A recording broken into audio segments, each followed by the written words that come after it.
What's up, guys? It's Sarah X. I'm here with some organic blue corn tortilla chips, and I was wondering who on the season would be an organic blue corn tortilla chip. Wow. It's also organic. You gotta think about the fact. I feel like it would be like, who gives organic vibes? I feel like Nate. I feel like Nate would be an organic blue corn tortilla chip. Mm-hmm. That kind of crunchy vibe. I guess Nate loves the color green. Yeah, and there's green on here. Green on it. You can see it.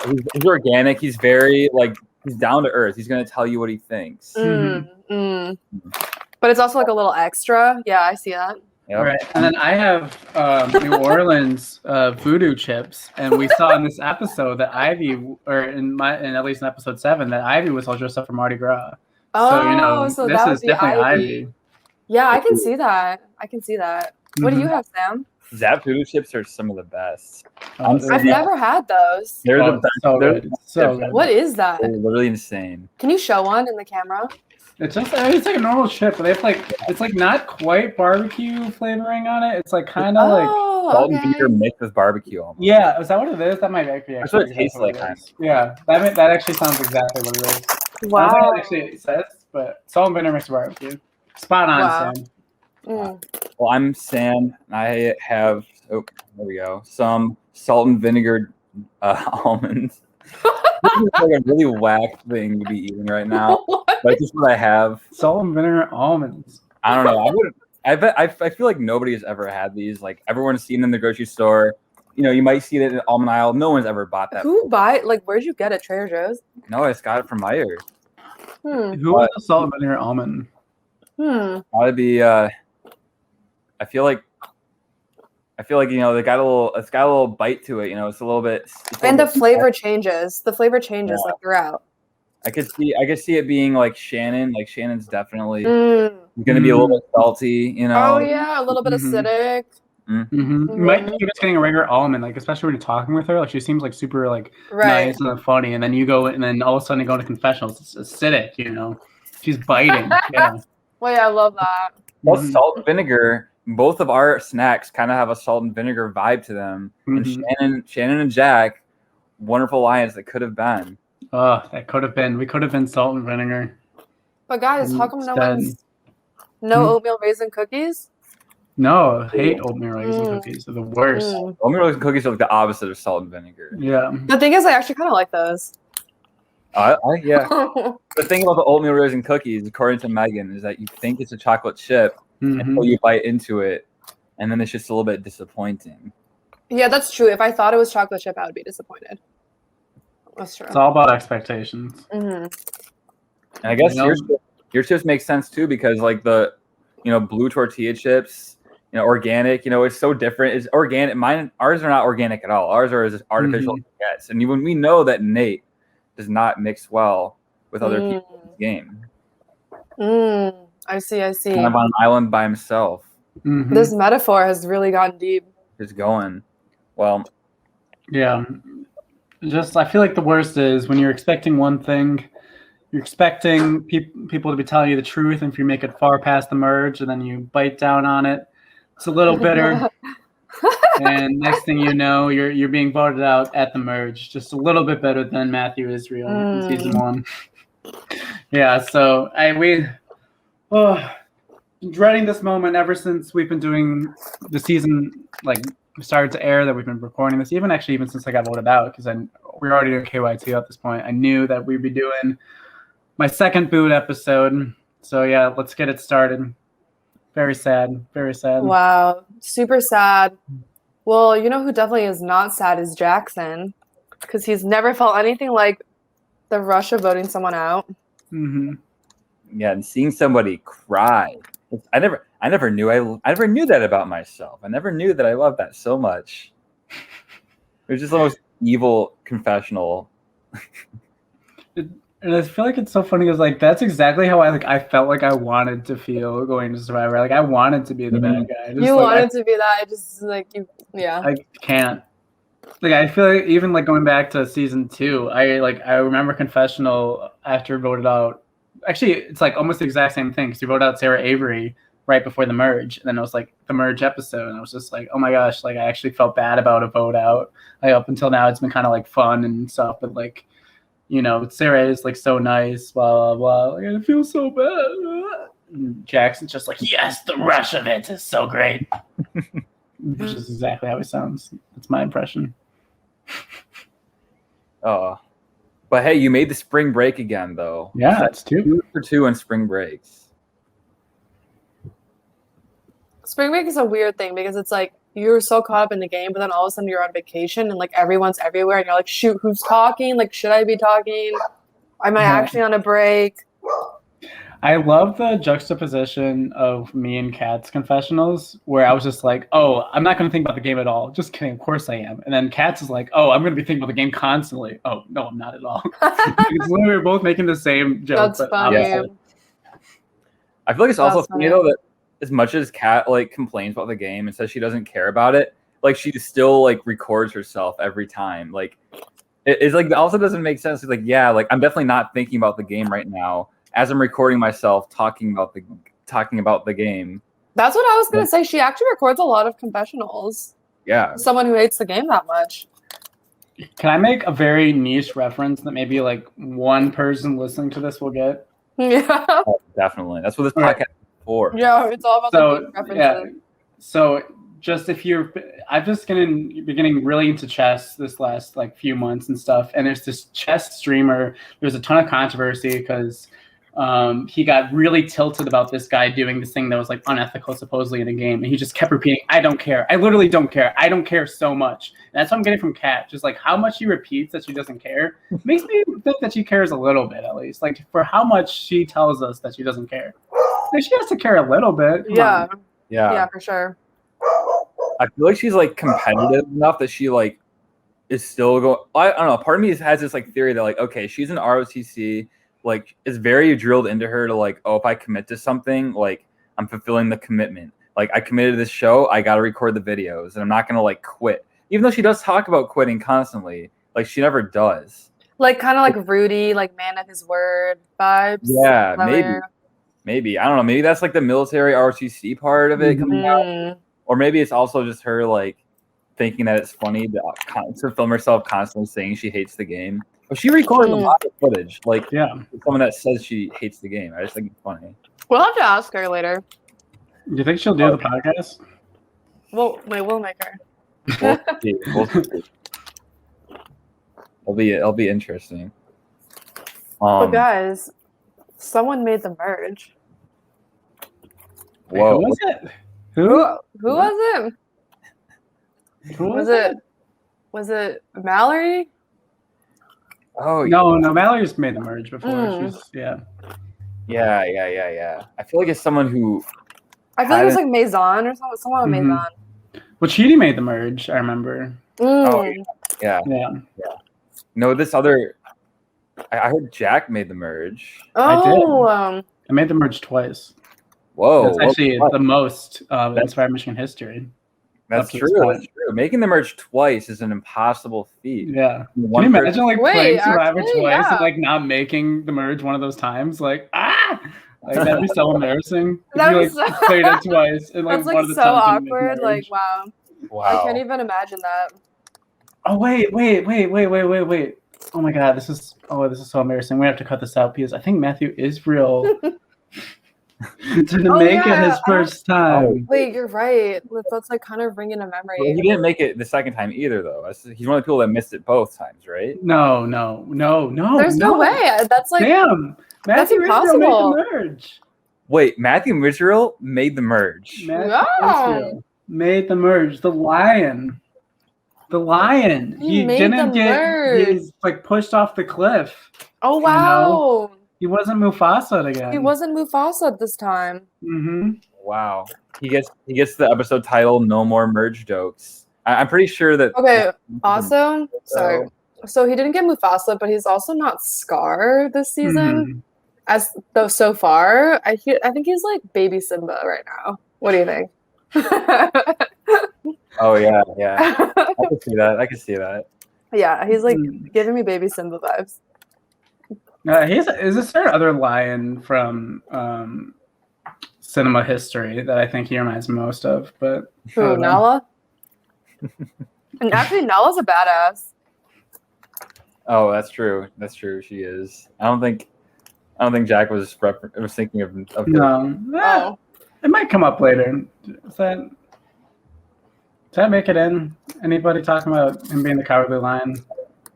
I don't know. Is that something that you thought after he voted you out? Wizard of Oz? Little Wizard of Oz ref. Yeah. You have we have all the references today. Mm-hmm. Roll with these. Matthew Israel did make the merge. How did it feel to walk in there? I saw you were freaking out for Matthew making the merge. Mm-hmm. And George walks through the door. Oh my gosh. It was so fun because especially I feel like I probably was like the biggest Survivor Michigan super fan of all there. Like even more than like just because at that point we'd already been doing KYTL. So like we've been like we weren't just watching, we've been like studying the episodes, you know. Wait, so, like, was that your first time meeting him? I think I said in the episode I met him like briefly. I think he was at like the premiere and I probably just said like hi to him. Yeah, but like the first time actually like really talking to him, you know. Right. I love the mixed reactions. Like some people are like literally, who is this person? Yeah, Nate and Pat were just like, I feel like it's just so funny to see like you were jumping up and down, and Nate and Kat were like, who is this guy that walks into this room? Like, okay, but they gotta show some respect because we would not be here if not for George. George Janye West is the reason why we are all here. We wouldn't be in this thing right now. We wouldn't be having this conversation if it weren't for Janye. Mm-hmm. So put some respect on that man's name. Exactly. Exactly. He's the one that put all of us on season 2 by not casting us in season 1. Yeah, true. Because we all apply. No, Jack, you didn't apply. Oh, no, Sam didn't apply. I did. Yeah. I did as well. No, I think I remember talking with him during the challenge about not putting me on the season. You almost made it though, Jack. Yeah.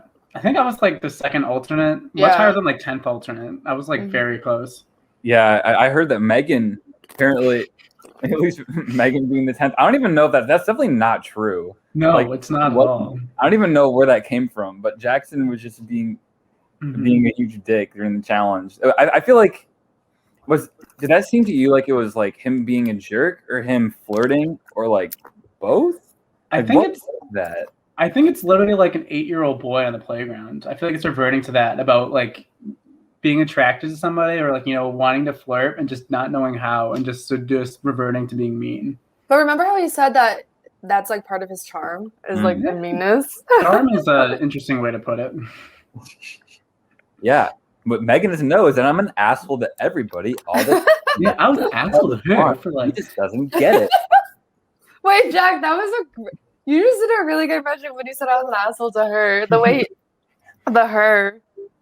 Oh, gosh. Wow. I was an asshole to her for 5 minutes. It's like almost Penner, I feel like. Oh my God, I forgot about Penner. Yeah. He's such an icon. Wow. Well, yeah, that challenge was like a complete shit show, kind of. Oh, yeah. I mean, it wasn't really a shit show in person. Like, it was just like a hard challenge in person. But I feel like, like kind of production-wise, you know, there's a lot of footage that was lost. Yeah. How long? Okay, I've been curious because I haven't tested it out. How long before your arm starts to get sore? Before it starts to twitch? No, but yeah, just in general, like how long? Should we like just keep it up until it starts to hurt? Yeah, I'd rather not. I'm getting just flashbacks for the rest of this podcast. Who wins? Jack's arm twitches again. I lost involuntarily. Wait, actually, what happens is Cooper brought out the cookies and I dropped. No, I really feel like almost more than like any individual thing in this season. Well, this might be 2 things actually from this episode that aren't even like strategy things that I just like keep replaying in my mind. Is when one of the maybe the top one is this. Is like you know just not being able because like literally I was just like I don't know. And it just kind of became a little bit of a meme, like even like just afterwards, like within our little group and stuff, just about the arm twitch and stuff. But like, just like I really just like felt like I lost concentration for a second. I was just like, I was going to that challenge. I was like, I was praying for like an endurance type challenge because I'm like, I can do an endurance type thing. I ran a marathon a couple years ago. A couple years ago. Yeah. I can do endurance type stuff, and I guess I could not. It's a lot harder than it looks, kids on TV. So big props to Katie. Yeah, big props. There's also the like clues and advantages aspect of the challenge. Mm-hmm. Pretty interesting. Like that people drop and like run for it. Who ran for it again? It was like Kat. Nate. Kat, that one. I think Nate and Matthew went. Matthew, yeah. I love that. Like Nate and Matthew went for one, and Nate just like I don't even know. He like fell in the mud and then didn't get. That's so sad for him.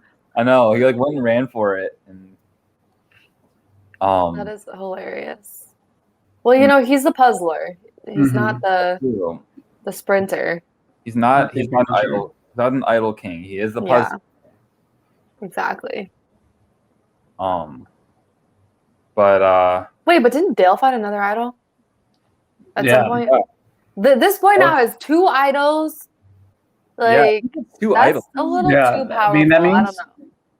I think only like God tier Survivor players ever have 2 idols at the same time. So big props to him. True.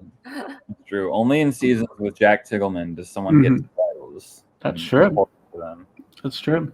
Has he told anyone about any of them yet? I forgot. No. He hasn't told anyone. Okay. Nope. That's interesting. Matthew had like shared their clues and advantages, and then like Jackson and Dale found all the stuff and didn't tell anybody about them. It very much reminds me of like Abby giving you the idol clue, and then you just like being like, oh yeah, if I find it, like I'll tell you about it. And you just for sure. find it, like, okay, yeah, no, I'm not telling her about this. It's exactly what Dale and Jackson did. And Matthew literally told me, that's actually another thing that I always just think about all the time, is that I should have been like Dale and not had any responsibilities and just gone out on St. Patty's Day to go grinding for it. But like, I think a big problem, like I really wanted to go out that night, and I don't want to be mean or anything or regret this too much.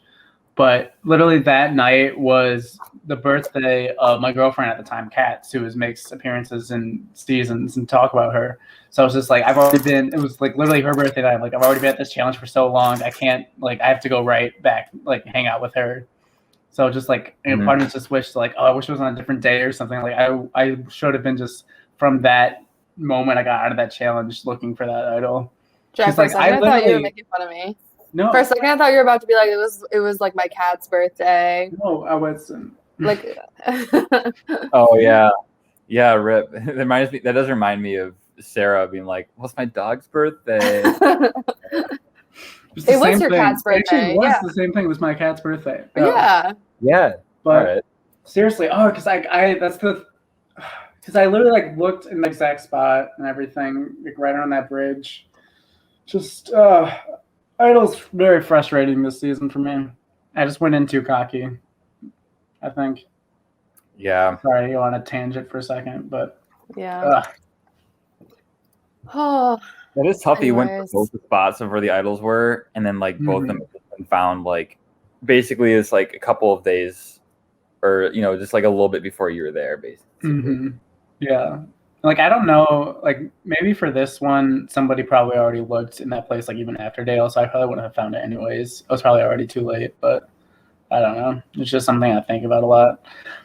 Like I could have at least had that week for sure, played it myself, and like I don't know, probably still going out the very next week in either circumstance of me winning immunity or being the idol. But these things possibly could have changed. I don't know. Yeah.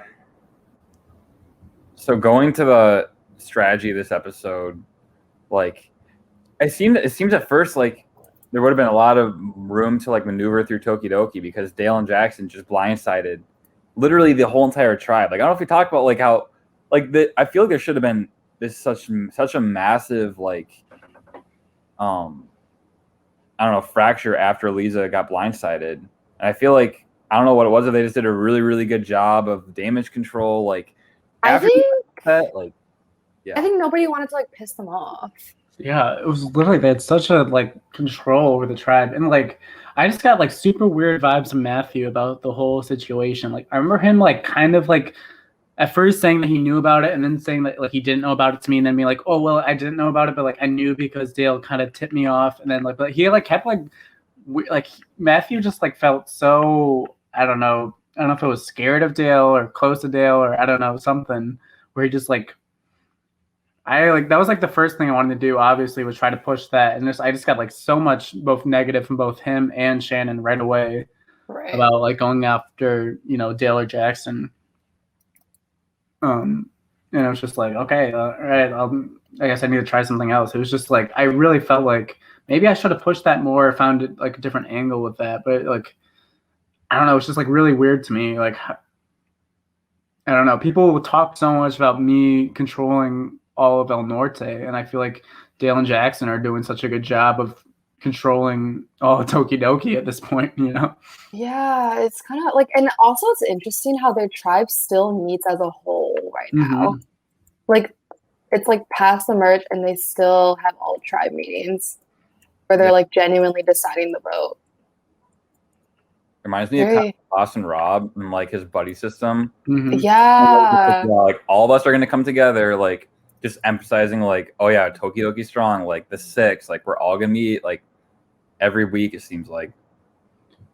Yeah, it's so funny because at least as of right now, not to spoil anything that goes in the future, but it really seems like Matthew, the biggest Boston Rob head of all time, is getting kind of Boston robbed.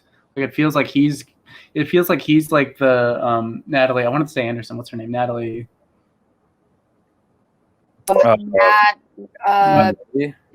What? I knew this. No, what's from? It was Nat. Okay, so there's Natalie Anderson, Natalie. No, is it Nat 10? Nat 10. Nat 10. Yeah. Okay. Anyways. Why are you barking? In Matthew's defense, just to break down his strategy a little bit in this episode, I can see how. I think part of it was he didn't know whether the jury started in this episode or the next one. I think because you also didn't know, and that was a big thing for me. Yeah. I feel like you guys were so much just really wanted to make jury, just wanted to survive one more vote. Matthew also saw wow, I just was blindsided last episode. I might be on the bottom. I don't know. Maybe that's the kind of the thing where it's go big or go home. If you think you're on the bottom, you try to make a move to improve your position, or you really just want to just kind of eke by one more week to make it that goal. I do really think that him not making the merge his first season had a really big influence on at least yeah. You think? Yeah. We all have survivor goals which affect how we play. Oh, definitely. Milestones. Yeah. That definitely was the goal, a milestone. I think he a really important one for him was to make the merge, make the jury. He's the last person before the jury, and in the season 1. Yeah, and I 100% thought that the jury was going to start the next week. I thought that I wouldn't be on the jury if I got voted out this week, because I just thought, not to spoil if it's final 2 or final 3, but in my mind I was it's 16 people. It's going to follow the classic format of season 1, where it's it merges at 10 and the first person isn't on the jury, then 9 to 7, and then it's final 2. That was completely in my head, and obviously I was wrong for at least part of it, So yeah, I think I was almost kind of the same way of just I'm so close to the jury, maybe not put too much effort into trying to get Tokidoki out. Just try to get, if I can. It seems like I've been trying to go after Nate for so long, but maybe if we can actually get Nate out here, blah blah blah, I can survive another week. Maybe you should have just stuck around and listened to Akshay, and he would have spoiled the fact on the jury. Yeah. No, yeah, because I remember hearing about him saying that, but I was also Akshay could be fucking with us, because Akshay is the person literally of any producer, he's the person that I would trust the least, for telling us that. I'm he is 100. Actually, almost I think maybe you think the other way. Akshay saying that we're in the jury means that we're not on the jury, because he's fucking with us 100%. Akshay, hilarious. Akshay is such a funny producer. Shout out to Akshay, producer Akshay. He just hilarious. Everything. And then he was always just I don't know. Akshay was just hilarious. His humor kills me. But yeah, so I guess, Jack, you want to walk through a little bit of the strategy of like what you did to try to save yourself? Yeah, I mean, it's not really a whole lot. I mean, I don't know. I just wish I did more. I really feel like I felt like I did a lot at the time, but then just like looking back on it now, there was a lot more I could have done. But anyways, I think the base of it was that I felt like I had a good like obviously I knew for sure me and Megan were just super tight at this point. Like, we'd had our ups and downs, but like at this point we are just super tight. And then I just really felt good about Shannon, I think, maybe even like more than Matthew. I was just like, I feel like I have a good connection with Shannon, and like I trust her a lot. And like I don't think she would lie to me. And she did. And it was really hard for her too, as you see in the episode. But like, and then I was just like, I feel like me and Matthew still have something good. We can like, and just like, it was kind of like a cascading thing. So like, okay, if I can work on like this little base of 3 people, I feel like it seems like Matthew and Shannon are both close with Dale. So like, let's try to bring him in rather than bring somebody else in who like those two aren't particularly close with. And just kind of like naturally, it seemed to me like the best idea would be to pitch this Meat Shield alliance of just like, hey, like Dale and Jackson, you two just like seem like such huge threats. Like as soon as the returnees get out, you guys are gonna be the next ones to go. And like I'm scared of like, the girls all teaming up. I'm scared of blah blah blah. Like I feel like I was just trying to float so many different angles on it. But like, yeah, and I thought that I had made a good pitch, but it seemed like neither of them really thought it was that good of a pitch. But I feel like, I mean, looking back on it, I feel like it was a strong pitch, but Dale and Jackson, I feel like it really hurt that you had such a like almost like legendary kind of like aura, like this kind of like legend had like built around you after the Ben Blind side. And so I think Katie really, really like was a big contributor to that, and how much she talked about like, wow, Jack's such a good player, blah blah blah. Like I think at that point you were kind of just like how we viewed Kevin season 2, like. It did not matter what you're gonna say. Mm-hmm. Like, there's just no chance they ever wanted to work with you. Like, you've just been built up so much as a threat that they're just like, Jack's gonna go.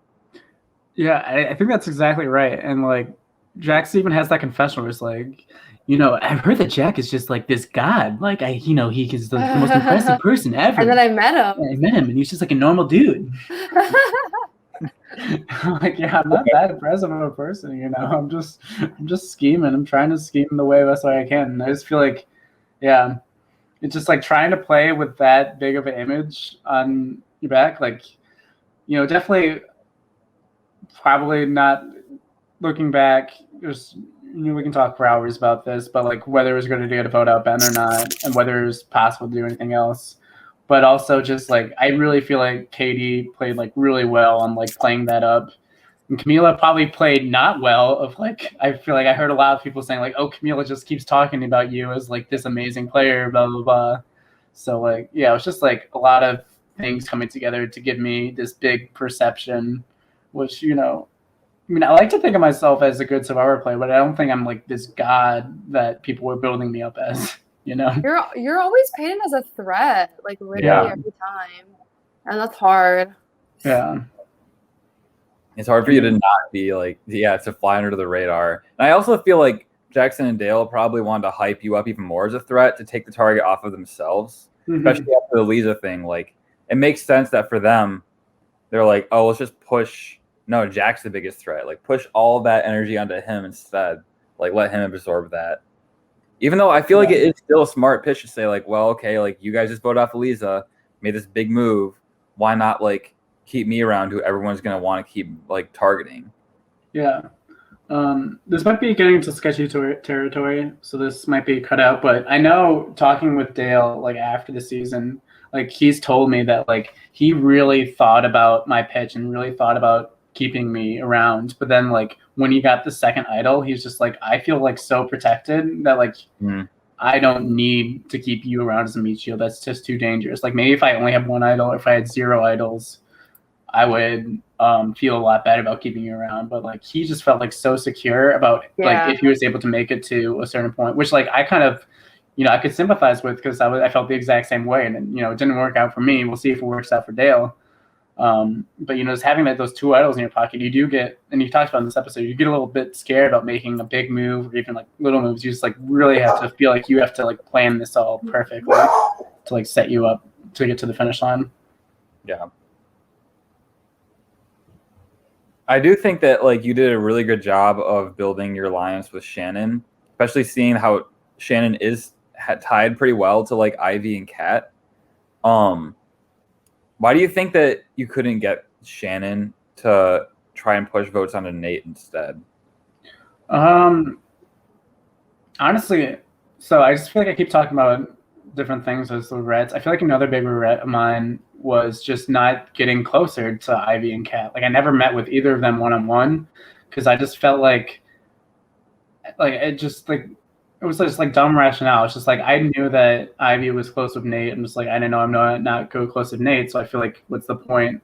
Which is just dumb. Like you need to meet with everybody. You need to at least try with people. Like you never know if you're just gonna click. Like and then just Kat, she's Kat. I don't know, just like I don't know. Yeah, like I like it makes me think about like what would have happened if this was like real Survivor and I was like forced to actually talk with them more, because I just feel like I just had like so little interaction with Ivy, even being on the same tribe with her for a few weeks. Like I feel like maybe if I would have made more of a connection with her and like then she would have felt more inclined when talking with Shannon or talking with Kat. Like if Shannon's like all alone and wanting to keep me around, then it's not really, she doesn't have a ton that she can do. But if like Shannon's going to Matthew who wants to keep me around and also going to Ivy who wants to keep me around, like I don't know. I just feel like I just had like I had a few people, and like even Matthew didn't want to keep me around like that much, but like I feel like I had a few people who are like I was really good at wanting to work with me, and then I didn't do a very good job of like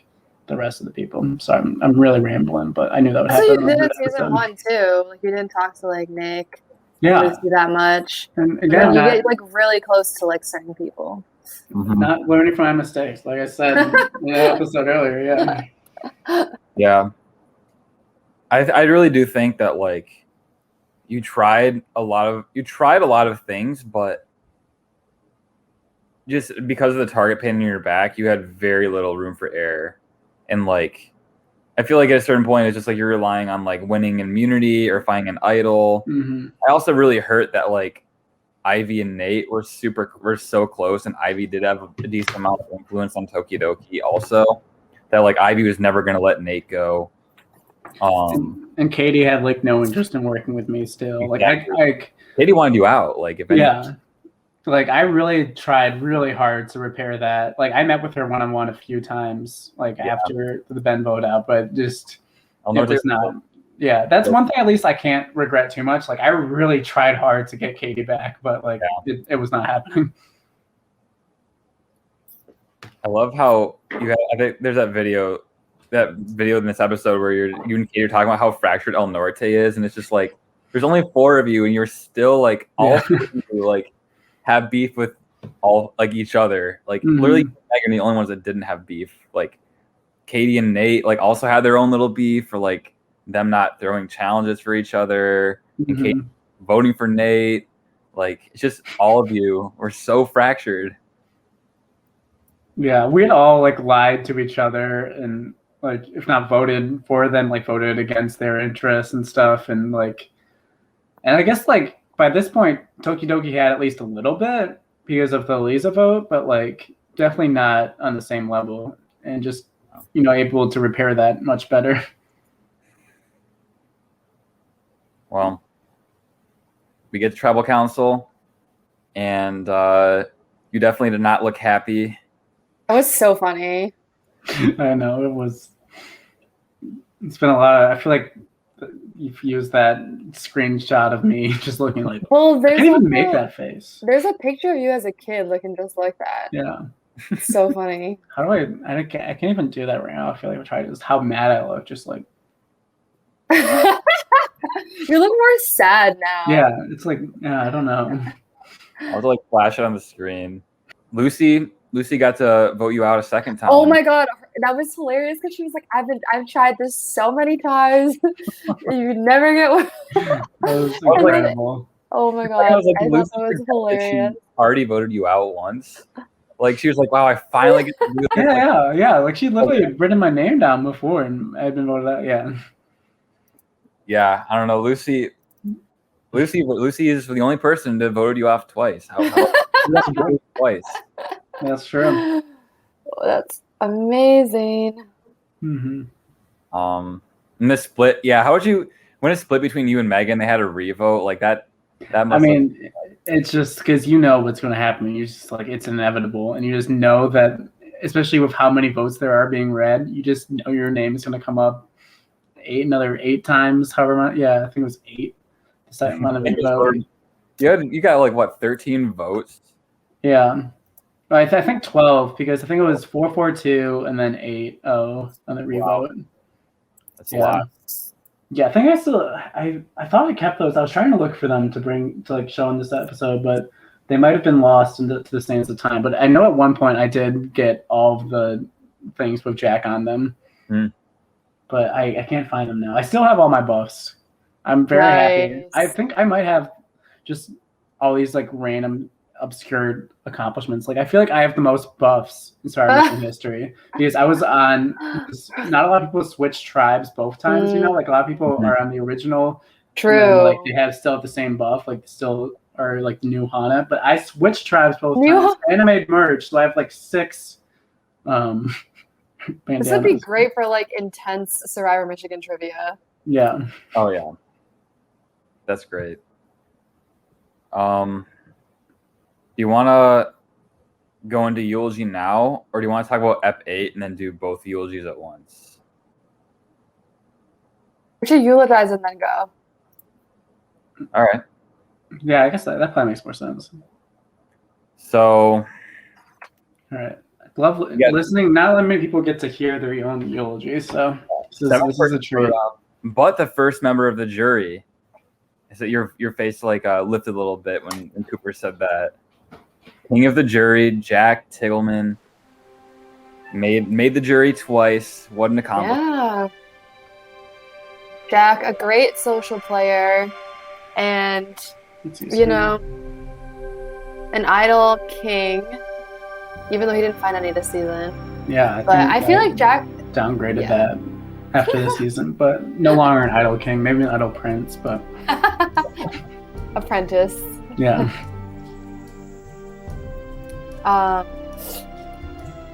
But yes, I feel like what Jack does best is like get those super loyal people right from the beginning, and like they will literally die for him.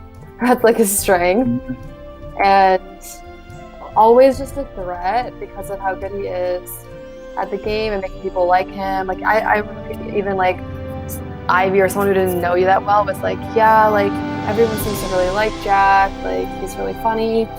So it's always just comes down to managing threat level, I think. Yeah, I'm not good at that. Yeah, that's the thing. I think that you were put in a very, very tough position this season.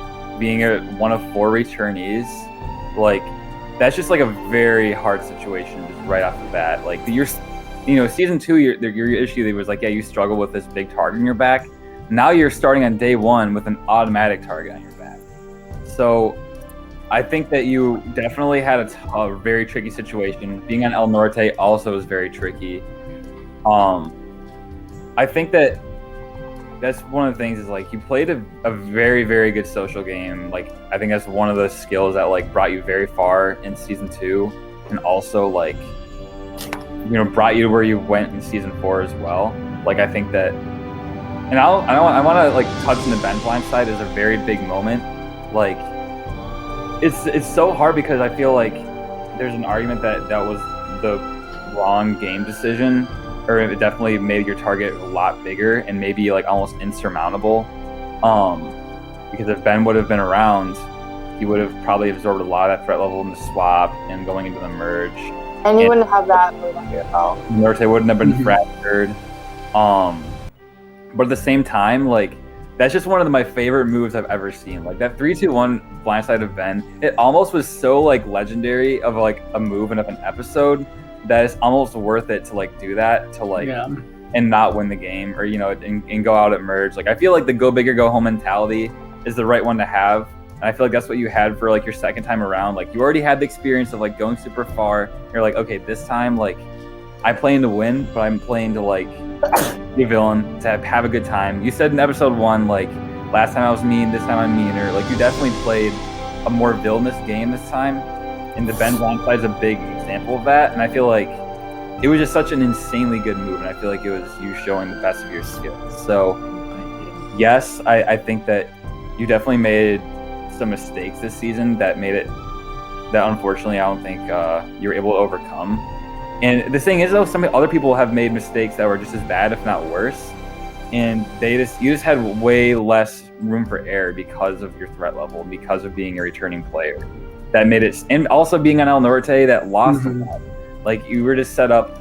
It was a very, very hard season for you to play on. I think if you played on like a full All-Star season, it would have been a lot easier for you. You probably would have been better positioned than like one of 4 returnees. Like I think that it's just hard for all of you guys. Matthew is now the last returnee left, and I still think that he has a very tough path. So like it's just hard to play as a returnee, but yeah, it just comes down to like that managing the threat level, like Sarah said. And yeah, there's some decisions you could have made that maybe would have made your threat level less, but also it'd be less exciting. Yeah. Can I say one thing? Just put in my own eulogy. Oh, go for it. He's come back from the grave. Yeah, rising up from the. Yeah, give your because thoughts. we didn't do him justice. No, you did perfect justice, and that's why I just wanted to add on and saying like I feel like, you know, throughout this and like, you know, even just over the years, to talk so much about like, oh, I regret doing this. Like I really, you know, I do. There's a ton of things like, oh, I wish I could go back and look a little harder. I wish I could go back and blah blah blah. But like, you know, as much as we can talk about whether it was the right move or not, like just the Ben blindside was so fucking fun. It literally, I think it might have been just like the most fun I had in college. Like, just like throughout anything, like that just moment. Just, like, oh my god! Planning something and like just having to scramble with 2 people and just like pulling something off. It was just, yeah. I guess this is making me more into Jackson about you know, being a dick, about being so happy about someone to be home. But like, that was just like what Survivor was all about. And I just like, I don't know. Like I was just so thankful overall just to have the opportunity to play not just 1 season but 2 seasons. Like how many people get to like actually do that, and it's unreal. Just be a part of this whole community. Like Survivor Michigan is just the best. You know, I don't know. This just from every part of it, being able to watch back made like such high quality episodes, like storyboarded by Sam Morris and edited by Ian and everything. Like I don't know, I'm so incredibly grateful for my experience on Survivor Michigan. That's my eulogy, and I'm gonna go back to wow, that turned into like a Grammy Award speech. So good. Yeah. Well, there you go. Should we place Jack in the 10th place pantheon? Yeah, who else is there? Yeah. We have is it AJ? No, just kidding. Number 1, Paddock. Oh wow, 2, okay. Bree, and number 3, Kara. Kara. I'm also. What's our etiquette? I forgot what we did on season 2. Like, do we set out our own ranking? I think you can talk about it. Yeah. All right, you 2 go first. You know your game. I feel like Jack is better than Kara. Oh yeah, for sure. Just like the fact that you cared about the game. Yeah. I don't know. Yeah. And Kara was very much like a kind of like a third fiddle to the Alexes. Yeah. Jack was not anybody's fiddle, so definitely above Kara. Bree. I ain't no fiddle. Ain't no fiddle. No. Bree is also a very social player. Yes. Also seen as a threat.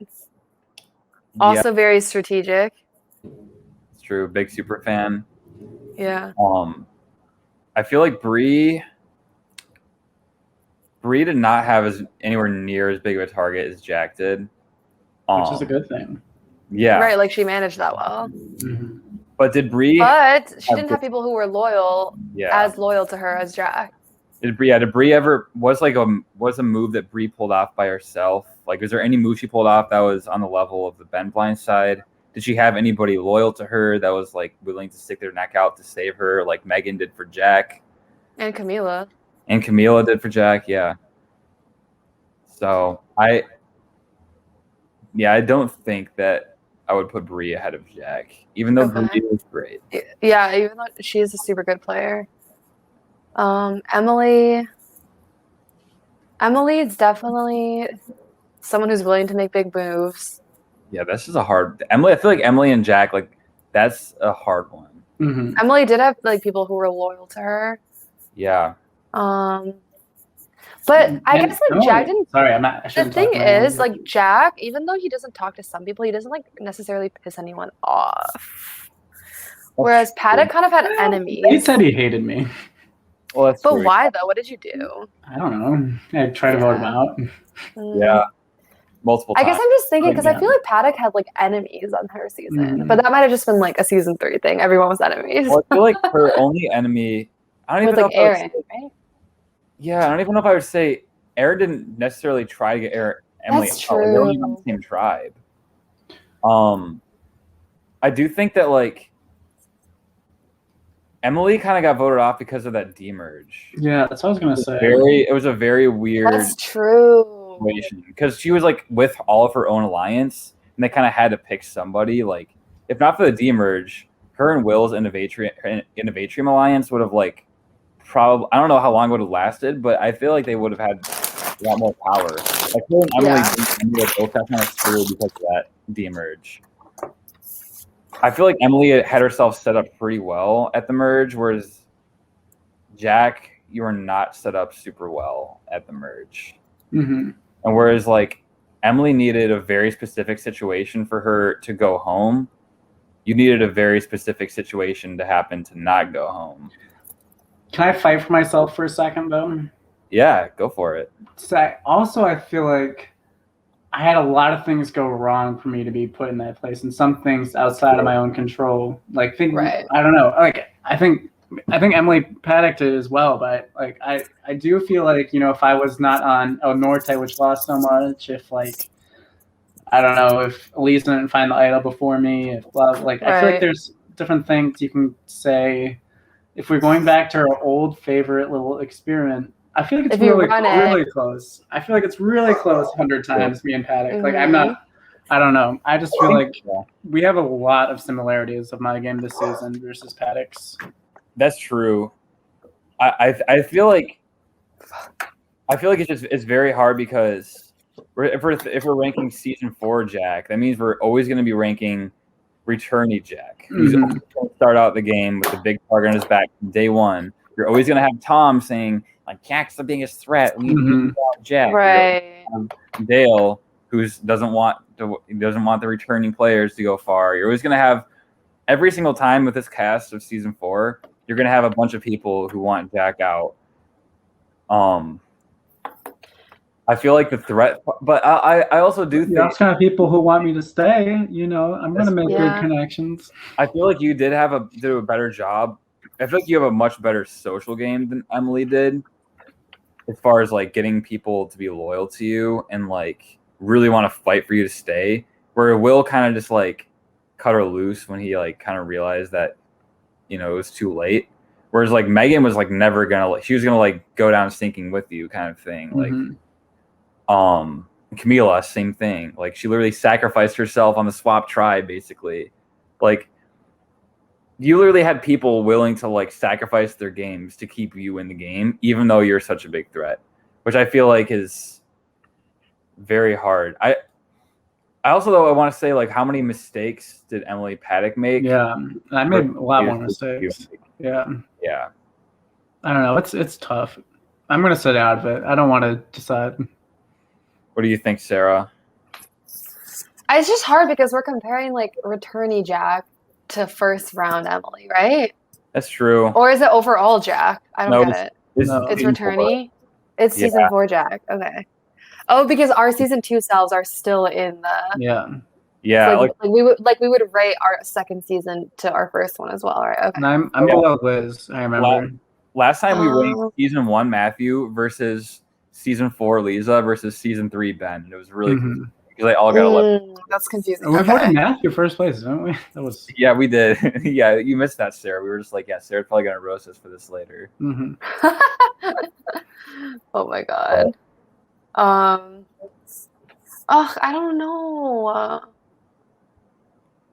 Simulation. Run the simulation 100 times. Yeah, I feel like Paddock goes further because of the threat level, right? Yeah. But then also it's like maybe Jack's not on El Norte. We do a different theme, then he's way better off. Because the challenges did screw him a lot, and he still made the merge. Yeah, it's true. And like in terms of challenge threat, I guess they're both about equal. I'm not a challenge threat.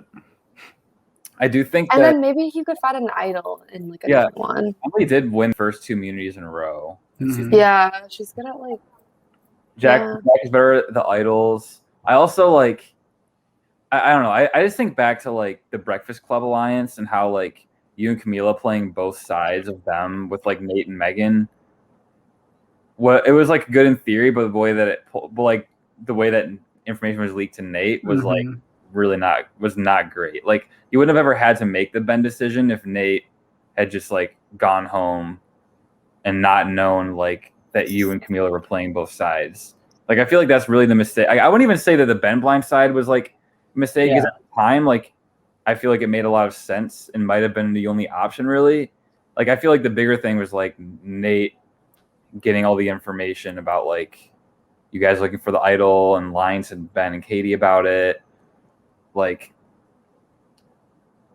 I just go to like, all right, put Paddock above me. It's fine. I get it. No, I like genuinely don't know. Like I don't really remember all the ins and outs of season. I'm trying to remember like what Paddock did too because I don't really remember. It's like I'm getting old. My memory isn't what it used to be. I feel like I might have had higher highs than she did, and then lower lows for sure of like my own causing, you know.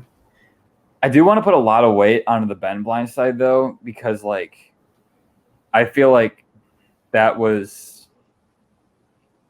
just such a crazy move. And honestly, if I think back to season 3, like Emily didn't really make a lot of moves. Like she set herself up well, but like the votes, the Ben and Jesse votes were kind of like Will's, and Chloe votes were like Will's idea, I think. Like he was the one that really pushed for like Chloe. He was the one that pushed for like flipping on Ben. Yeah. And Emily also saying all the stuff about like Aaron was not great at all. Like that, like basically your game. Yeah, see, that's one thing I would not do. That's something that you didn't do. Paddock. I honestly forgot about that. That was like that was in itself. That's a pretty big low, I guess. You know what? I'm gonna go Jack? crazy. Put season 4 Jack in first place for 10th place. Like slightly. Very slightly ahead of Pat. This is a tough one, but I think we're gonna have to go. It's just hard because I don't want to look like biased. Yeah. You know. Well, we don't have Jack. We don't have Jack in first for 6th place ranking. Yeah, but also we would roast him if we actually thought he was bad. Mm-hmm. Like honestly, I would not. You guys, oh gosh, imagine how much you guys would have roasted me if I actually went out at the Ben Bomb place. Like, that would have been brutal. God, that would have not been. You definitely would have been like after Bree. Yeah. Oh yeah, for sure. Season 4 Jack, if he goes out at Ben, you could make an argument that corrupt. Yeah. Oh. Yeah. I guess that wouldn't be your 10th place. That'd be whatever place, but yeah. Yeah. Yeah. All right. We're going to lock that in. All right, fine. Lock it in. Season 4 Jack. 2nd is Paddock. 3rd is Bree. And last, hold up the rear, is Kara. There we go. Kara. All right. Episode 8. We have. Oh my god! Left. Like, wait, who's the last returnee? No, it's the confessional where he was like, "I'm gonna call these." Oh wait. Oh wait, like, that's I'm gonna call Jack. Oh wait. that is classic Matthew Israel. I feel like that's the Matthew Israel we haven't seen enough of this season. You know he like has been thinking about what confessional to make. Yeah. About him being the last. Like, you know, he probably did a couple takes. This one was like the best one. You know, I think in his opening confessional, he was like, "I just want to be the last returnee left." Yeah, and like, how crazy is that opening shot of the 4 returnees walking in, where it's literally how each one of them. Is it? It's literally because like Van is the last one, and then it's Eliza, and then it's me, and then it's Matthew. Whoa, that's like so cool. That's crazy. What are the odds of that? Crazy. Like, what actually are the odds of that? So maybe your mistake, Jack, was like not standing in the right place in line. Oh, true. Yeah. That should be your biggest regret. You notice that Ian like grayed out. Like, yes, it's so cool. I love it. Yeah. So poor Megan. Megan is devastated that you just went home. I was surprised that she like was crying. I didn't know that she had a crying confessional. That was sad. Well, because I guess it's like, you know, like all her like close friends are gone, and now it's like feeling alone. Oh, I remember feeling so alone. I was the last Ohana left. Yeah. So Who did that? Who would have done that to you, Sarah? What type of person could have voted off all of your Ohana friends? You know what? It's all Mike's fault. Yeah, we shall blame Mike. Nick was a mastermind. Mallory is the true man. No. So, I mean, yeah. Honestly, though, Megan, like, I can feel for her. Like, literally every single person in the game had just voted for either her or Jack, and then Jack's gone. So literally, like, it's 8 people against her, essentially. That's a tough place to be. That is tough. On the very bottom of literally 9 people. Yeah. Okay, this is from a little later in the episode, but you know, the confessional literally made me like tear up a little bit, where she was like, you know, I said earlier in this game that I'm done playing for other people, but I've changed that now. I'm playing for Jack and Camila. Like, I'm gonna win it for them. I was just like, oh no.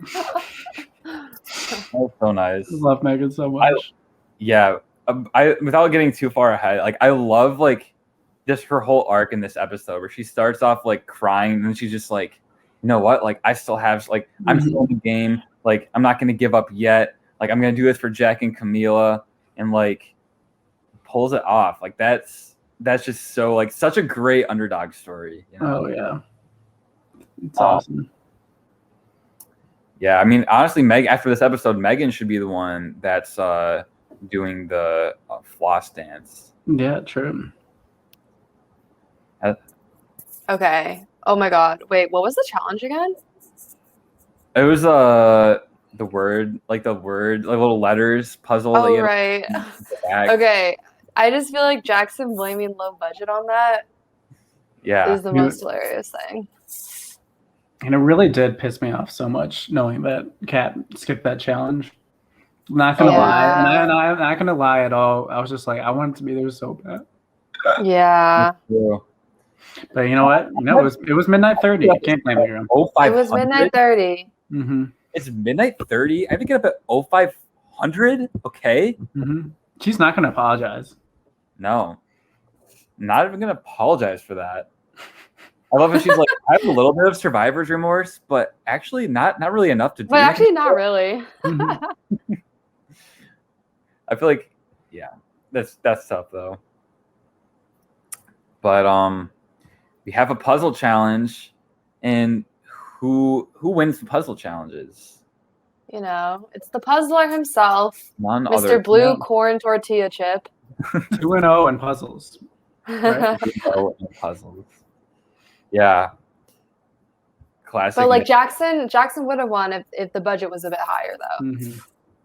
Oh, obviously. Always. Everyone's trying to constantly cheat off of my puzzle because I'm just so smart. Obviously, they're going to cheat mine. So I had to cover it up. And what happens when it gets covered up? But all the letters got moving around. That's the reason I lost. And Nate wins for some reason. Some reason. But it's not all bad news for Jackson, because what does he do but follow a trail of clues right to the vote steal advantage? Yeah, so he got pooped on by a bird first, which actually is good luck. Like that is Mhm. good luck. I've gotten pooped on by a bird once, and it actually was good luck. What So happened after? What was the good luck? it's it's a long story.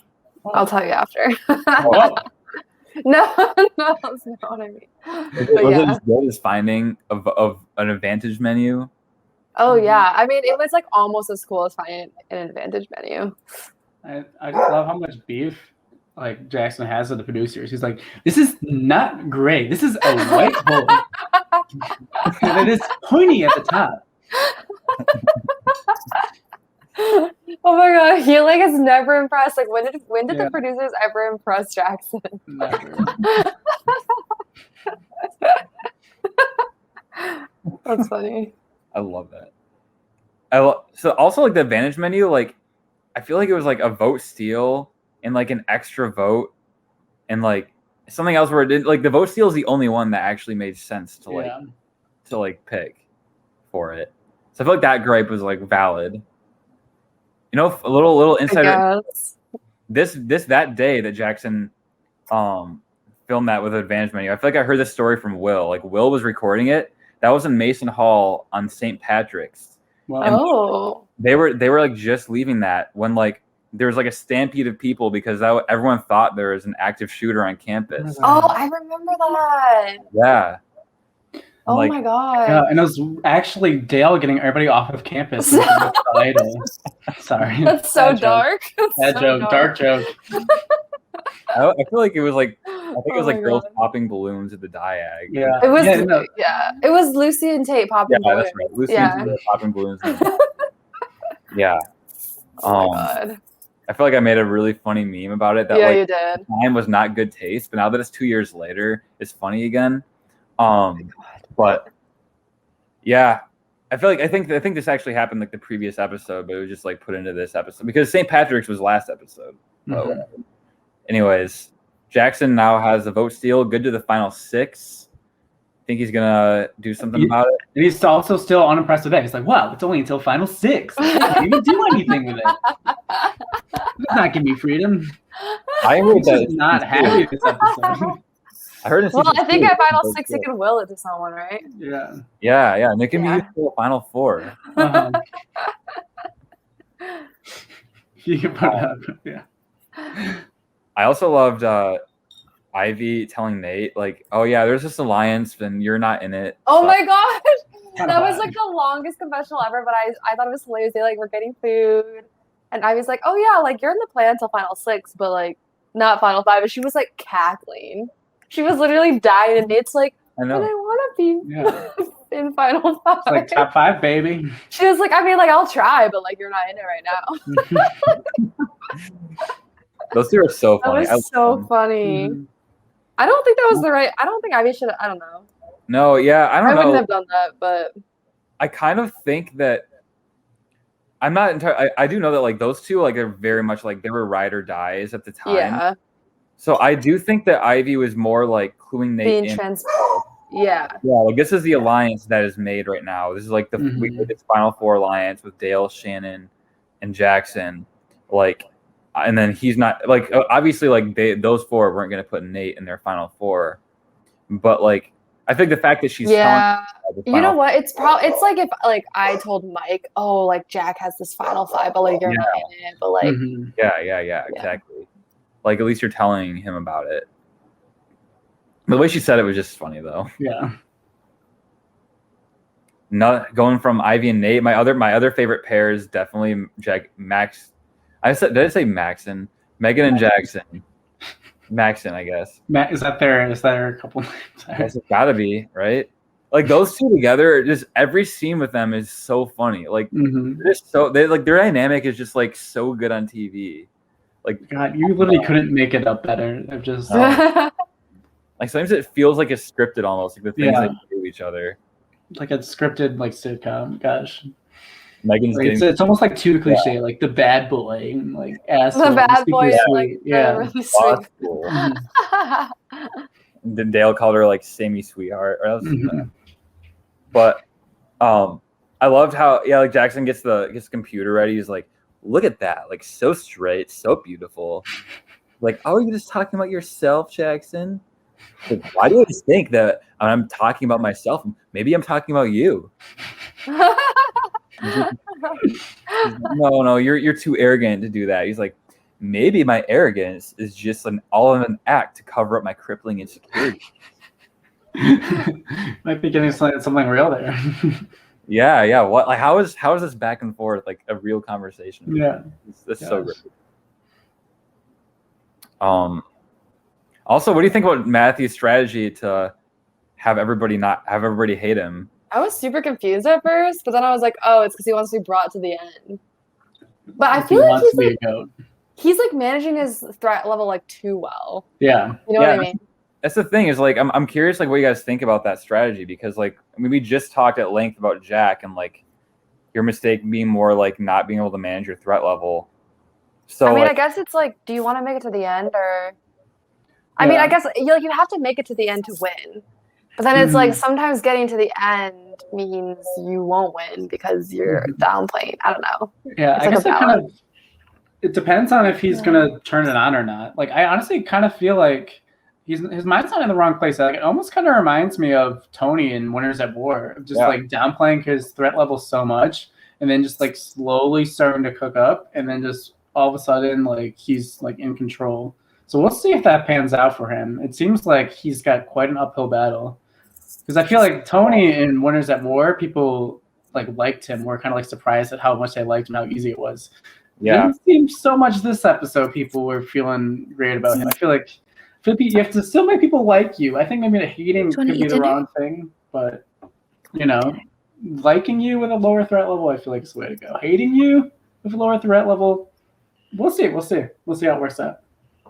Yeah, I do think that Matthew, like, he really I feel like he wanted to lay low after, I don't know, I feel like, after the Lisa vote, I guess. And I feel like I can see that that's definitely a valid strategy, like you're saying, but I feel like the social game is like a separate box than threat level. Yeah. You can lower your threat level while still having a good social game.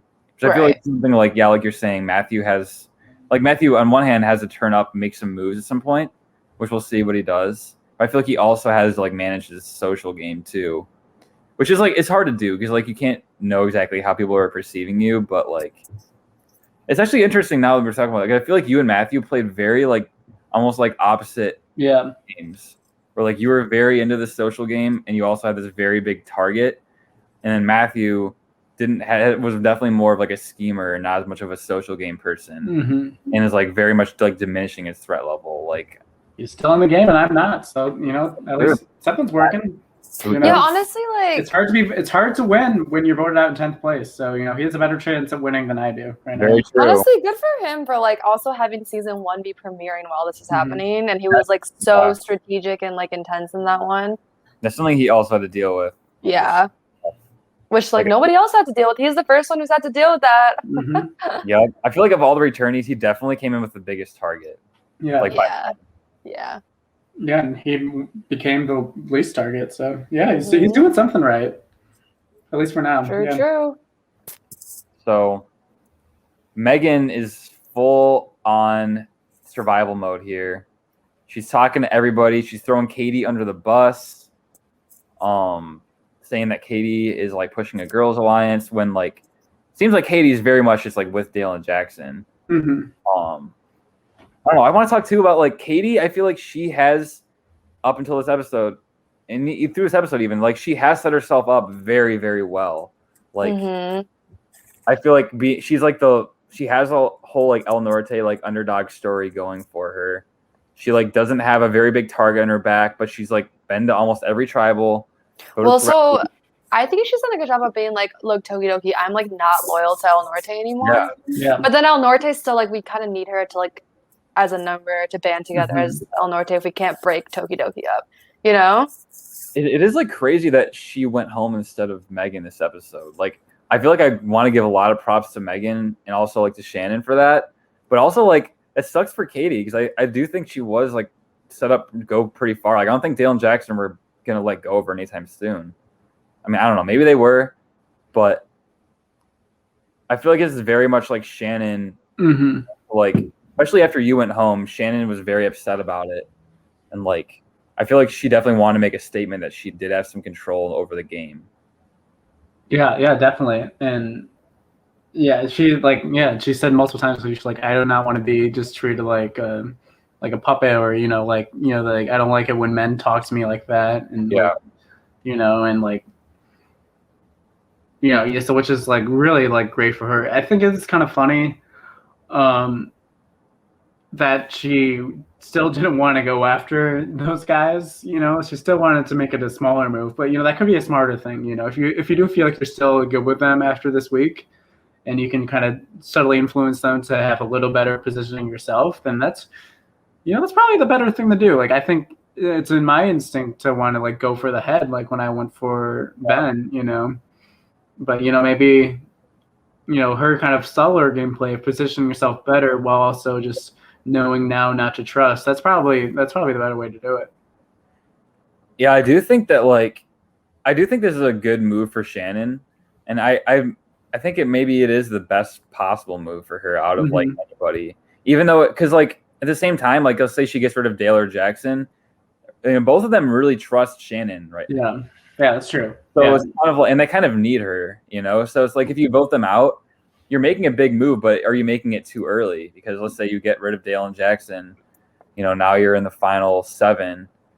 Shannon now the biggest threat left in the game and at the same time, I feel like she is set up really well within the Tokidoki 6 because like she has kind of like Ivy and Kat in her corner, but also like she has Dale, like they have their alliance, like she has like Jackson. Like I feel like Shannon is like set up really well within Tokidoki, and like by getting rid of Katie, she's also like limiting Dale, like making Dale forced to be more loyal to her. And she doesn't know about Dale's idols, which I feel like I don't know if that would influence her decisions if she did know about them. Right. But I feel like given the information Shannon had at the time, Katie makes sense. Oh, it just like sucks for Katie because I feel like this move really only benefits Shannon. Yeah, and Megan, obviously. And yeah, that's true. Shannon, I feel like everyone else in the game benefits more from Megan going home. But Megan and Shannon are the ones that are the only ones that benefit from Katie, which is why it's like so like I feel like kind of unexpected for Katie to go here, but like I want to give a lot of props to Megan and Shannon for it.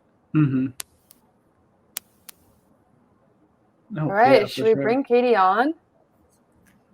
Yeah. Hey, what's up? Katie, hey! What's up, Katie? Come on. Hi, Sarah. Hey, How has life been? been? Yeah, what's up? Where are you up these days? Oh my god, my life has been actually so crazy recently.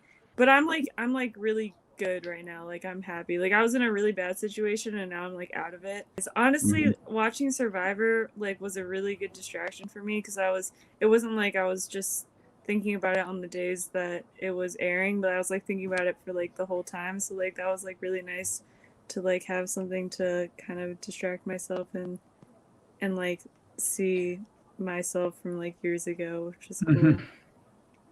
Yeah, it's kind of funny how like you don't think about it for a while. Like you think about it a ton while you're in the game, and like for a bit afterwards, then it kind of like fades away. Then like as it's airing again, then it just it takes over your mind again. Yeah, actually, it's like really crazy to be talking to you guys right now because when I was watching season 1 while we were playing, right?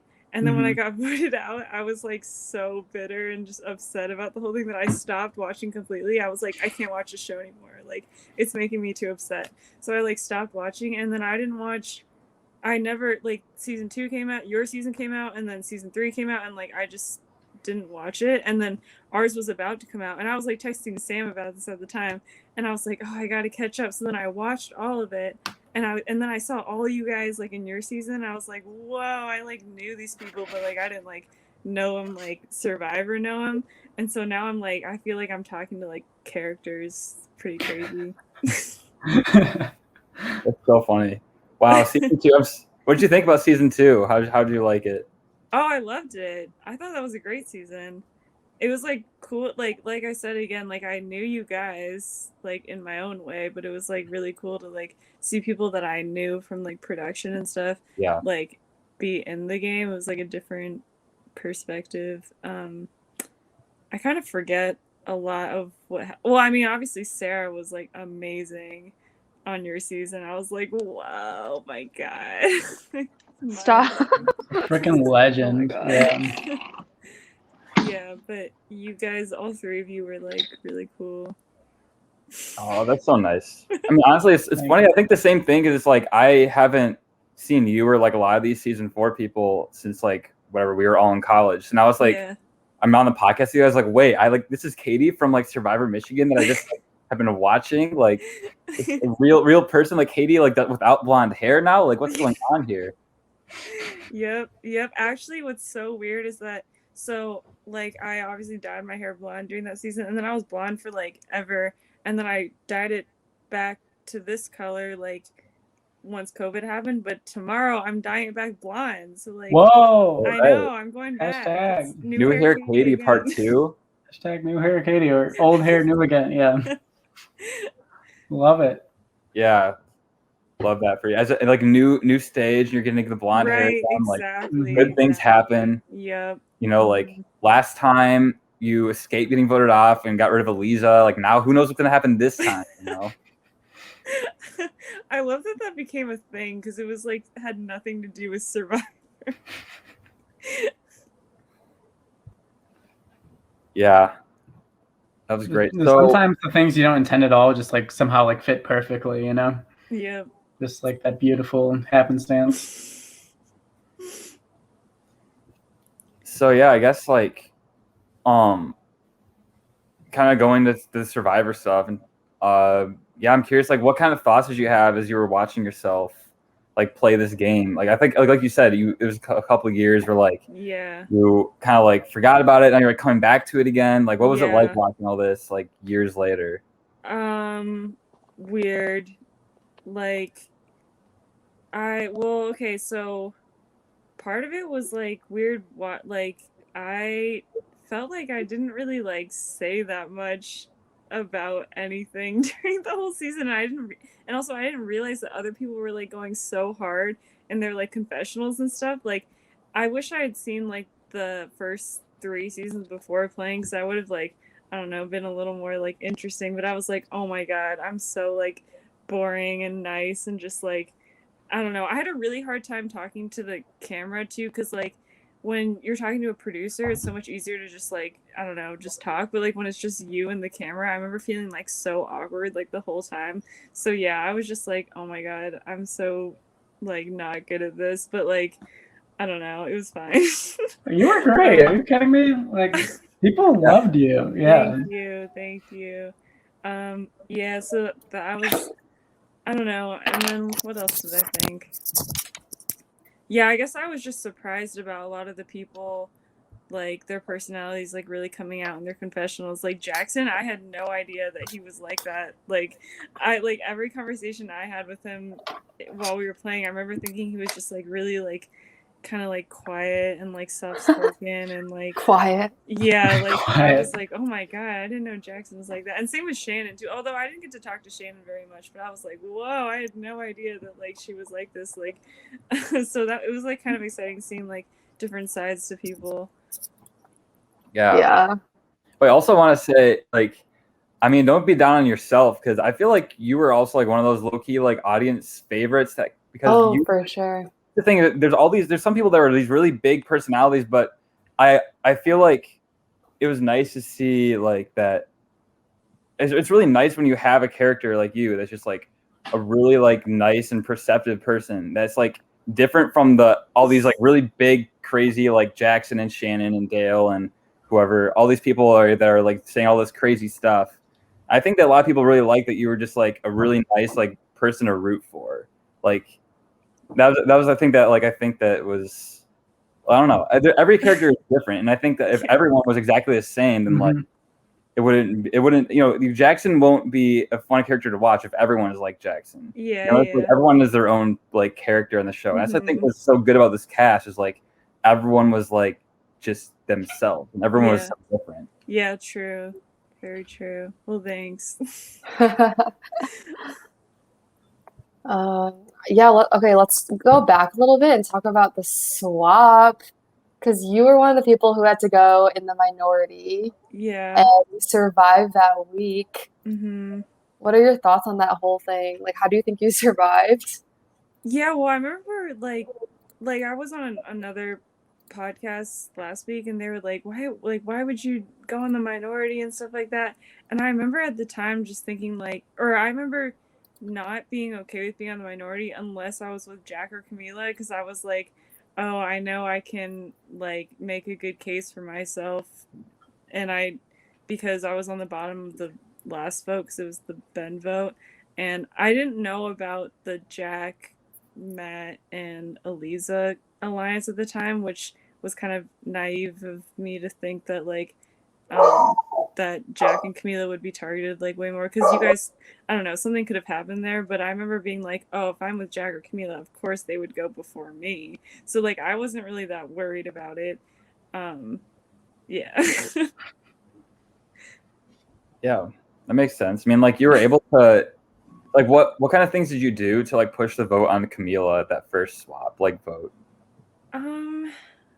I think I just made Jack seem really scary, and it was like really obvious. Like I was like, and he and Camila are really close, so like that was like the way to make her seem like scary, I guess. But and I remember just being like, yeah, I have no loyalties to anybody in El Norte. Like, why would I?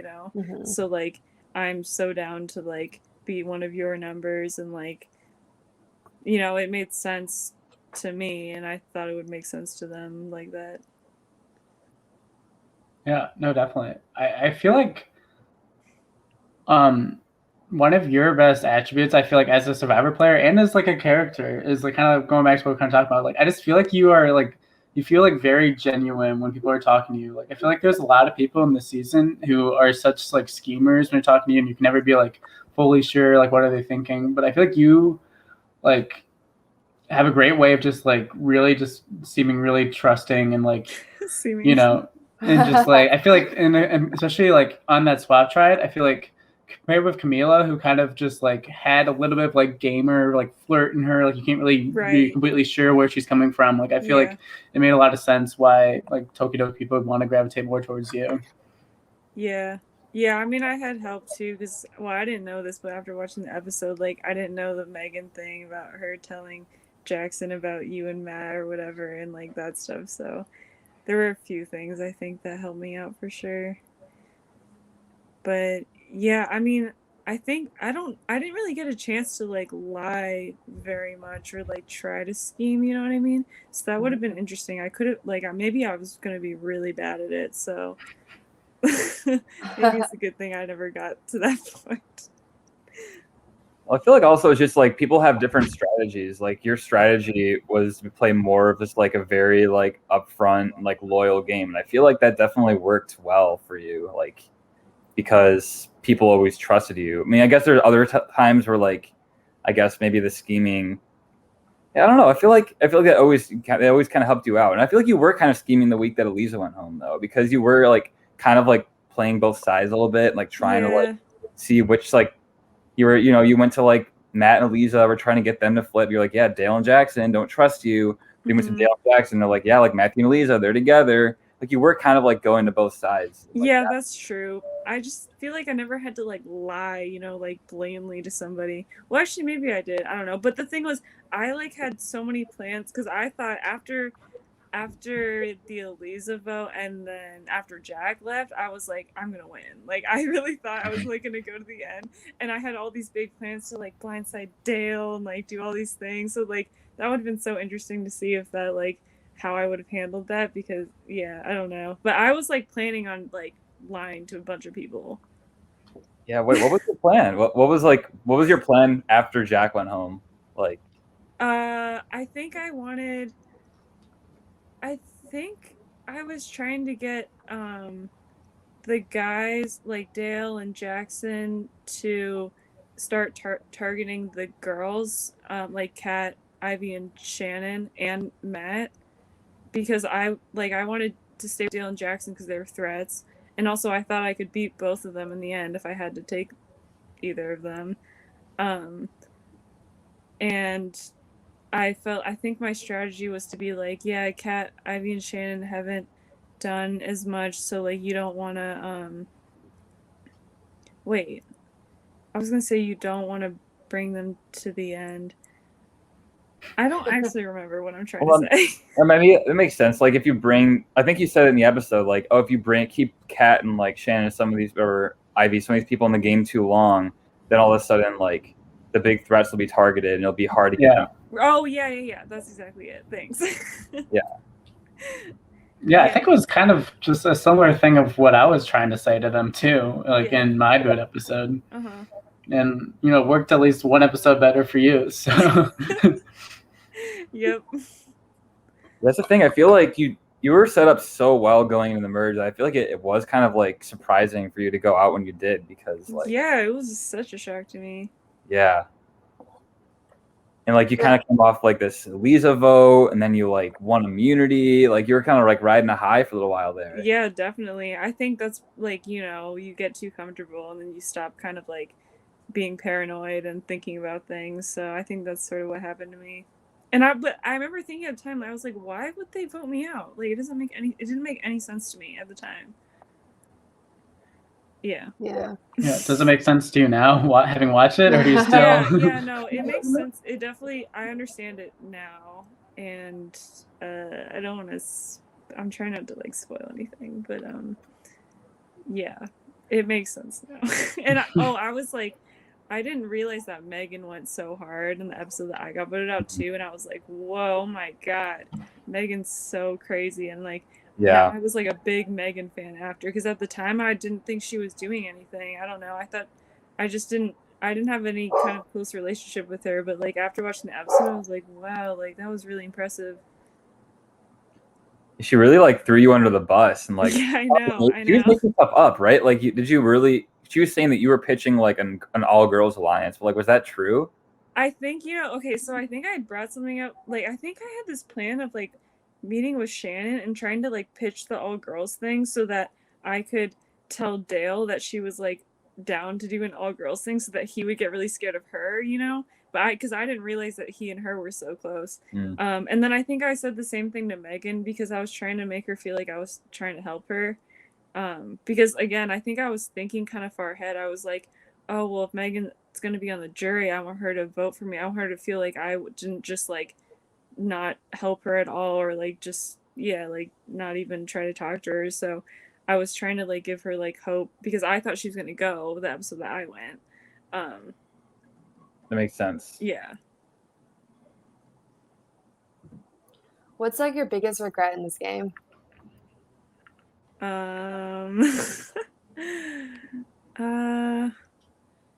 Probably not talking to Shannon, Kat, Ivy, and Megan as much.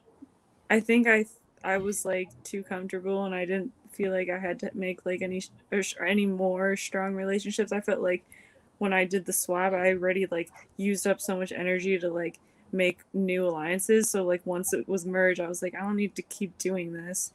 And I think I definitely should have kept doing it. And I think what was like the nail in the coffin was like when I had that conversation with Shannon in the week that I got voted out, because I was like telling her, I was like, oh, I'm good with the guys and like maybe I'll work with you, but like looking back, like in Survivor, you should always be down to work with people, or at least tell people that you're down to work with them. You should never like why wouldn't you do that? So I think that was like a huge mistake.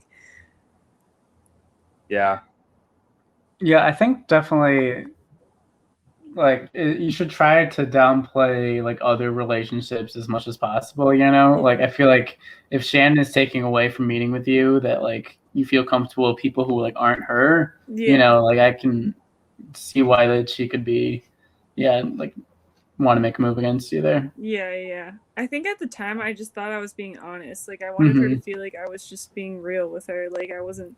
Yeah, and that's fair because like you don't want to like seem too scheming, like especially how you were playing, Yeah. But you came out of this El Norte tribe where like Jack was lying to you constantly all the time. Like, wow, I don't want to be like that. Yeah, don't want to be like Jack. Look what happened to him. Yeah, no, I get it. No, I for sure get it. Yeah, like, wait, do you want to talk about the Ben vote a little bit and that whole thing? Uh-huh. Yep. Just talk about it in general. Yeah, like what was going through your head the whole? 'Cause I think there was some stuff like between you guys that wasn't necessarily shown where like Yeah. because you three were all involved in the decision to like change the vote back to Nate after like it was originally gonna be Yeah. Jack. I don't think you really wanted to do it, right? Like you kind of didn't you kind of want to still want Jack out? Like what was the whole how did that whole thing happen? Okay, I don't even remember like if I wanted Jack or Nate out. I just remember so that week I remember Ben calling me and being like, Katie, oh my god, we could get Jack out this week. And then I was like, whoa, I didn't even think about that. And then me and Ben were getting like all excited about it. We were like, well, it's gonna be a big move, he's not gonna see it coming, stuff. And then Ben was like, but we need to get Nate, right? So then we went and saw Nate, and like it seemed like everything was gonna go to plan. And then right before travel, Jack went over to Ben's, and you guys had that little thing. And then I don't think it showed in the episode, but I was like FaceTiming Ben at the time, so I was hearing everything that you were saying to him, and you looked so upset and so sad. And then after that, Ben, when I talked to him, Ben was like, I feel so bad, like Jack feels really bad, and Ben was like, I just want to be loyal to our group of four or whatever. And I was like, yeah, okay. I think I was, I wasn't really like trying to like, or I was still sort of like kind of following Ben, or just doing what everybody else was good with, so I didn't really care. But I was like, okay, yeah. And then I remember, Jack, you texted me and Ben like right before the travel saying something like, I'm so sorry, you guys, like we're gonna like be strong together or something, and you sent like hearts or something. Like it was so like nice and sweet, and I was like, oh my god, I feel terrible, like. And I was like, this is a good thing that we're gonna vote Nate now. I forgot that I did that. I literally did not remember doing that until right now. Yeah. Jack, that was the thing that like really like sent me over the edge, kind of, because like once I was blindsided, I was like, I can't believe you sent that text. Yeah, that was probably a little overboard. You're probably already good. I shouldn't have done that. No, I mean, like, you did what you had to do and it worked. So yeah. Well, yeah, I want to give you a little more credit than you're giving yourself you're saying that you're just following Ben, because I remember like one of the biggest challenges right there, because how I remember it, at least, like I know because it wasn't in the episode, was that like me and Ben had our one-on-one conversation first, and then like he kind of like brought you into it. And I feel like you were still like really pushing for Camila to go home. Like even and like I feel like that was almost kind of like harder than like I feel like convincing Ben not to vote for me was like, I mean, like obviously it was like it was a move. It was like me trying to it was me like coming clean and all this stuff. And like, but I feel like once I did that, he was like okay with not voting me out. But I feel like you like really like wanted to vote Camila out, and you did not want to vote Nate out at that point. So I feel like that was almost kind of like harder to do, was like convincing you to do that. And like that was definitely your like decision, and like I guess maybe you and Ben together, but like I don't want you to just say that you were just following Ben easily, because I really feel like it was a big part of it, is like me trying to convince you to do that. Yeah, I kind of remember that. I honestly I don't remember a lot of like what I was thinking at the time, so I'm like going off of like the episodes and what other people are saying, and I'm like, oh yeah, I guess I was sort of like following Ben, but maybe I wasn't. No, I don't think you were. Okay, thanks. I think that's people's perception, but perception, can be very wrong. True. Yeah, and a lot of the videos like it showed you were constantly like, yeah, I don't trust Jack and Camila. Like I think they're closer, they're letting on. Like I feel like you were the only one that was really like saying that the whole entire time. Yeah. Ben was like all in on like Jack and Camila. True.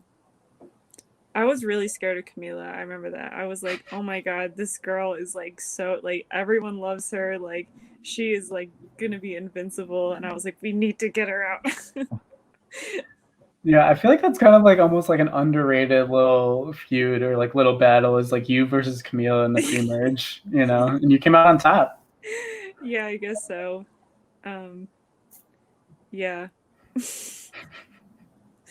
Wait, also speaking of not selling yourself short, you won that immunity. Wasn't it? how long did you stand out there? It was like hours, right? I think Like it was like 2 or 3 hours. it was like between 2 and 3 hours or something like Yeah, that. that's Yeah. insane. Even more than that. Maybe I feel like I remember 3.5 hours. Oh, really? If I'm wrong. Yeah. Like I feel like it was a really long time. Yeah, it was like so windy and cold too. I remember that. Yeah, that was not fun being out there. I didn't survive. I like needed to, and I tried as hard as I could, and my arm twitched, and I didn't. So It's over. props to you. It was probably the worst for Jackson and Megan because they were out there like pretty much the same amount of time I was, but then they lost. Like I think I don't remember that challenge being as bad because I won. You know what I mean? Mm-hmm. The worst one was easily the one where like I was holding onto the pole and like Shannon and Ivy were like dragging me in the snow. I remember that was so painful and like just yeah, that one was easily the worst for me. And wasn't there a lot of footage from that arm challenge that like got lost? Oh yeah. Yeah, I feel like there's a lot that like I feel like half the footage was just like missing from that challenge. Yeah.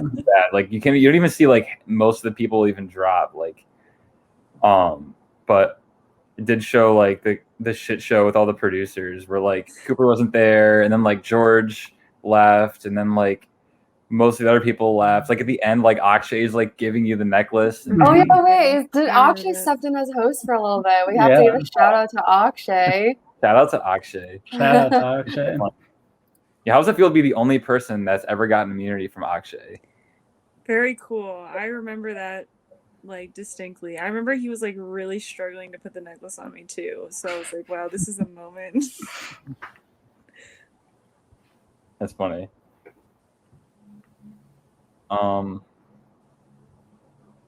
Yeah, I guess.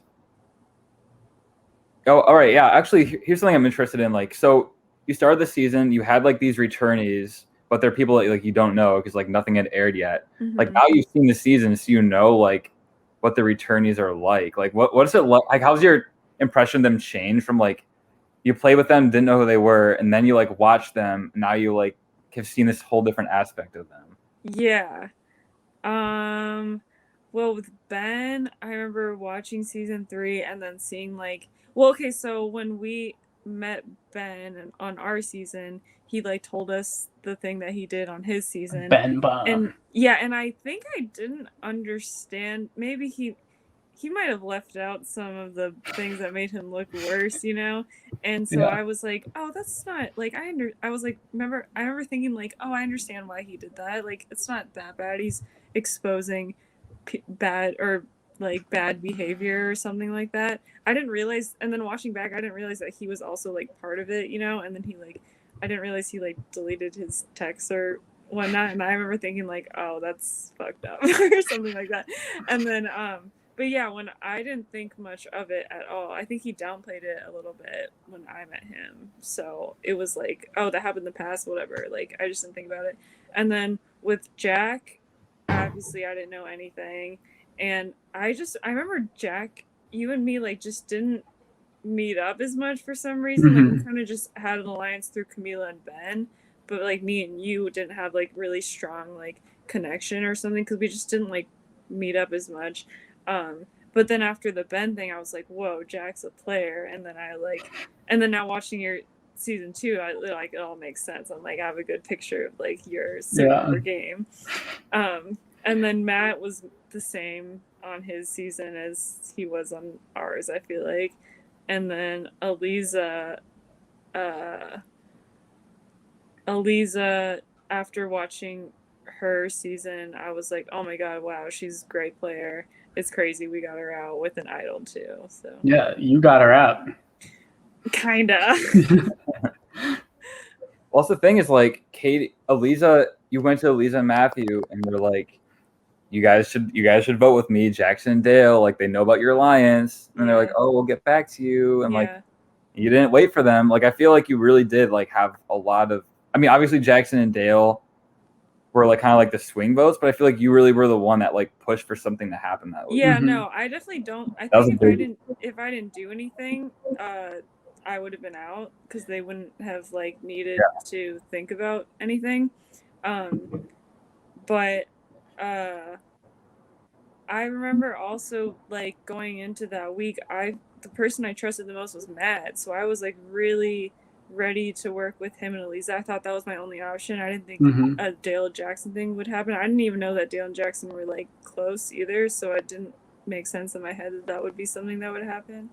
And then I could tell that Matt and Elisa weren't going to do anything because they just were waiting until last minute, and it just didn't make sense to me. And then Dale and Jackson obviously were like way more like, okay, we're gonna do this. Like they had a plan. Whereas Matt and Lisa were like, oh, we'll get back to you. We'll talk about it before trial or something.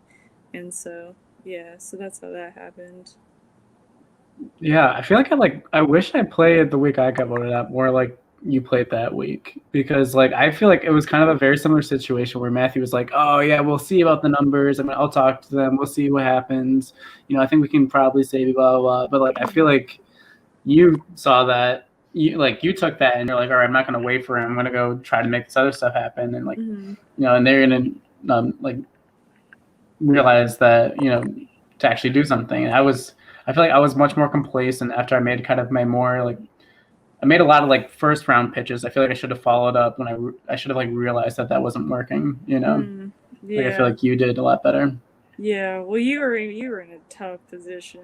Yeah. Yeah. But I mean, you were in a tough position too. The only, you know, yeah, El but Norte member on that tribe. Yeah, but it seemed like that they were kind of like, even before that situation or that week, like it seemed like Dale was already kind of suspicious of Eliza and stuff, and like there was already sort of a crack forming. So I think it was like, yeah, I did good, but it was like really good timing too. It's like the perfect concoction of things. Yeah, took advantage of it. Yeah. Yeah, well, I mean, honestly, like, I feel like you have a lot to be proud for in your game, because, like, given where you were, like, if you would have made it to the end, I think people were even saying in the episode, like, you would have won the game. I think you would have had a very good pitch. Like, I don't think anyone realized. I don't think people realize you went to more tribals than like anybody else. Like, you've done every tribal except for the one where Adam went home. Right. Yeah, that is insane. Those, like, voted off all these returnees, like, won like the endurance immunity. Like, I feel like you definitely did a lot of things, and you were able to do it in like a very like under the radar way that didn't make you as outwardly as big of a threat. Like, I feel like it was kind of a crazy like fluke situation that like ended with you going home. I know. Oh my god, I really thought I had a good chance. Like that. Well, after Jack went, yeah, I was like, whoa, nobody thinks I'm a threat, but really I'm a threat. Yeah. Yeah, a lot of people were predicting you to win, you know, people watching. Yeah. Yep, same. Yeah, sometimes that happens, like, and it's tough. You just get sniped, like, and like that, and that's just how it happened. I feel like it really hurt that like Shannon wanted to make a move, but she also didn't. She wanted to make a move against the guys, but she didn't want to make a move like directly against the guys. Yeah. So it was like a very specific like you know, concoction that ended with you going home. You know. Right, yeah. Yeah. So I think there's a lot to be proud about, though. Thanks, guys. I am proud. I know I'm like self-deprecating, but like I deep down I'm like, okay, that was cool.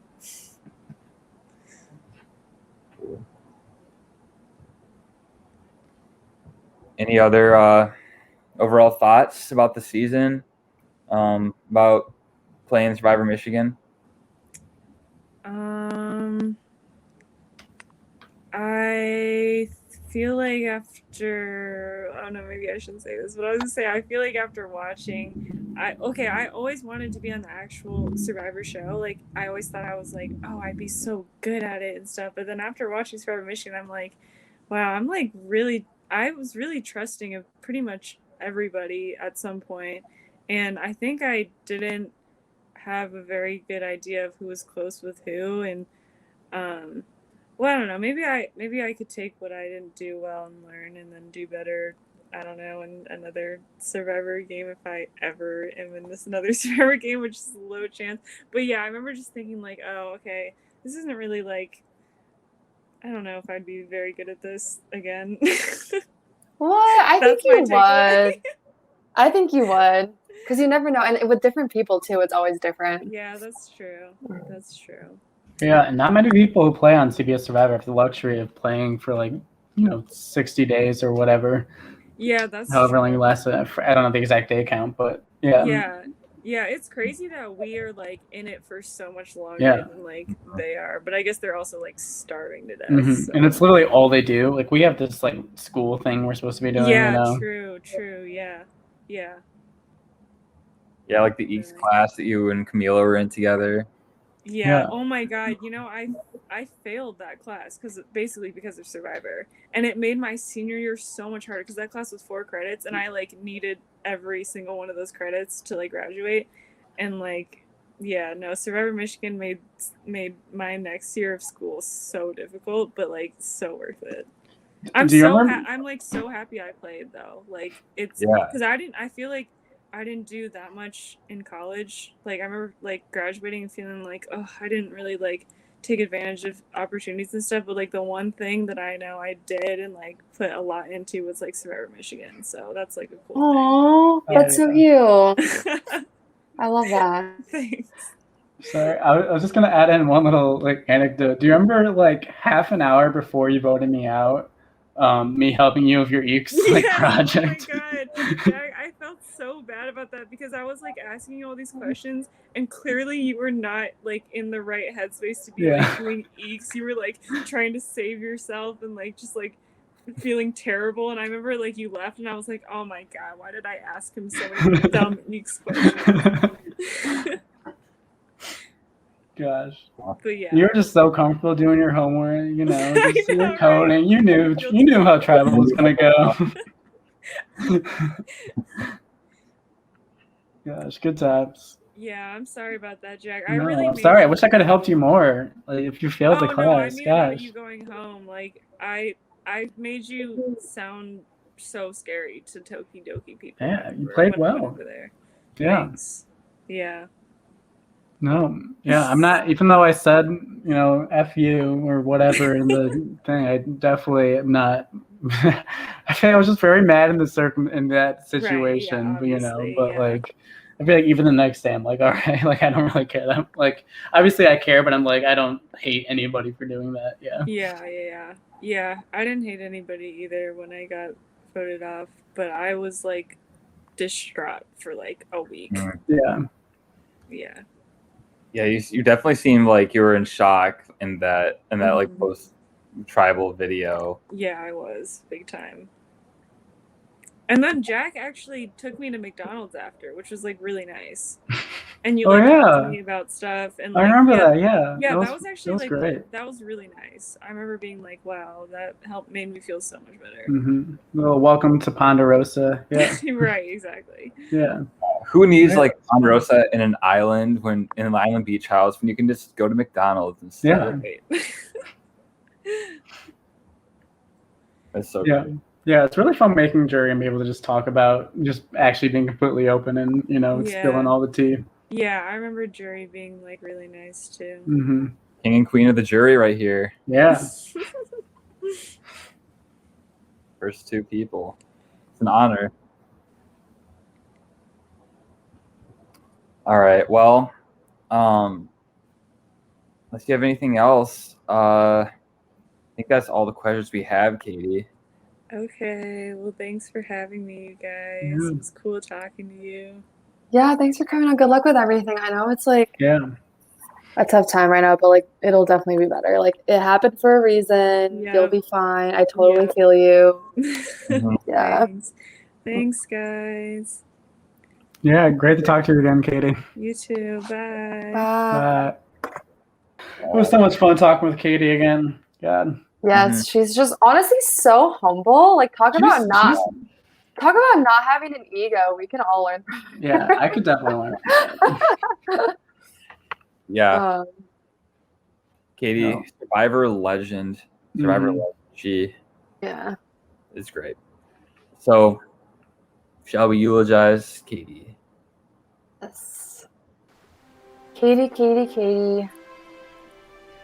We all going in. I think I remember ranking her really high in like my preseason rankings because I was like, I feel like this girl has a great social game, which she did, and like will be committed to the game, which she was. Again, a bit of luck on this on her like tribe and how things shook out, but I think I appreciate how she really did try every week and like she like talked to a lot of people and didn't just like roll over and die, you know?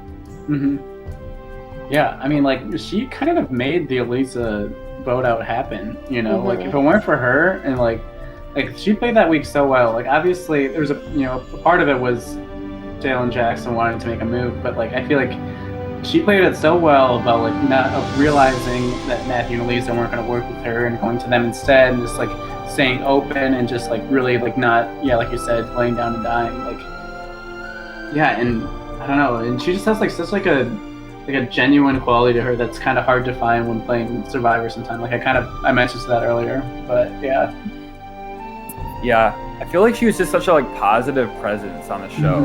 Yeah. Every episode, like she was always feeling bad for people that got voted off, but not like genuinely nice. Yeah. Like, I think there's a video. She's like, I walked Erin home after we voted her off. Like that was like the first person voted off. Like Katie was. I just think she was so nice, like so rootable, so likable. And I feel like she's just very underrated. Like she was very perceptive. She was like the first person that picked up on like Jack and Camila being threats. True, her dream. Yeah, her Survivor dream. Even her dreams were strategic. Yeah, I feel like she's very like I don't know if the rest of the people in the season really like gave her as much credit as she deserved, which honestly is like was good for her game. I think that she was set up well. If she made it to the end, I think she would have had a very strong case to win because like she went to like almost every tribal except for the one with Adam. Right. She like had those good relationships. She like transitioned very well. Like after the Ben blindside, she pivoted very well. I think very well. Was able to kind of like get revenge and get like Camila and you out. Like the Lisa thing was crazy too. So I think she had a great game. I really think that like she could have done better with working with the girls though. I think she maybe put all of her eggs in the basket of like Jackson and Dale. Should have like maybe I think she said like, oh, is this being honest with Shannon, saying that I was close with them? But I feel like she should have just not necessarily lied about it, but she should have tried to develop relationships with like Shannon and Ida and make her like staying in the game make sense to them. If she was gonna eventually turn on the guys, like I think she should have really developed a relationship with the girls better.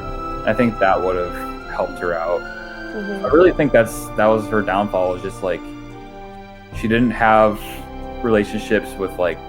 I think even she just had a relationship with Shannon, I feel like that would have went a long way. Yeah, Shannon is super valuable to have on your side right now. She has a lot of like pull and things. It's funny how literally made that one comment to Shannon about like, oh, like it doesn't seem like you and like Ivy and Kat are doing much. And like, oh yeah, I'm really close to the guys. Like that one conversation with Shannon, like it's the reason like she went home. Like that's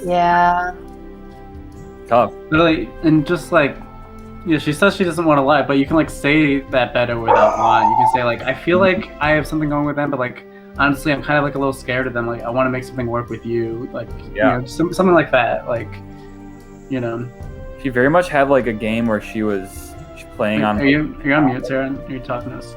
No, I'm telling the dog to stop barking. Oh, sorry. So I just wanted to make sure you weren't trying to say something. Yeah. I feel like her honesty was a really good attribute for her game. I just think that like she needed to, if she would have just expanded herself a little bit and like told more people maybe what they wanted to hear, then that would have helped her out. But regardless, honestly, just and there's one final thing. I feel like out of everybody on this season, I think she's the most that's impressed me, having like based on like my perceptions of her like playing versus watching it back. I really just I want to give like so much props to her about the things that she was doing under the radar, and like I have like I really liked her playing with her and everything, but I feel like I have even more respect for her now after actually watching it back. Awesome. Well, with that, let's place Katie in the 9th place Pantheon. We have some. We have Abby. Yep. Oh wait, what's our current ranking? Abby's in 1st. Oh wow, okay. Then we have Emily B in 2nd. Mm-hmm. And we have Angela in 3rd.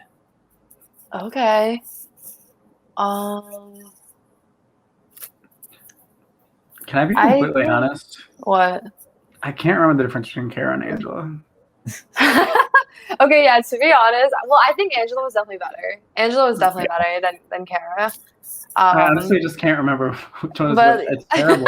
All I remember us talking about with Angela is we constantly said that she was perceptive. I don't remember how it was, but I remember we said that. She was like, yeah. I remember her being perceptive as well. Katie's perceptive. Katie's perceptive. I honestly, if I'm being honest, I would put Katie first. Yeah. I don't even really need to think about this that much. I agree with you. Like, we can talk through them a little bit, but like looking at this list, like, not to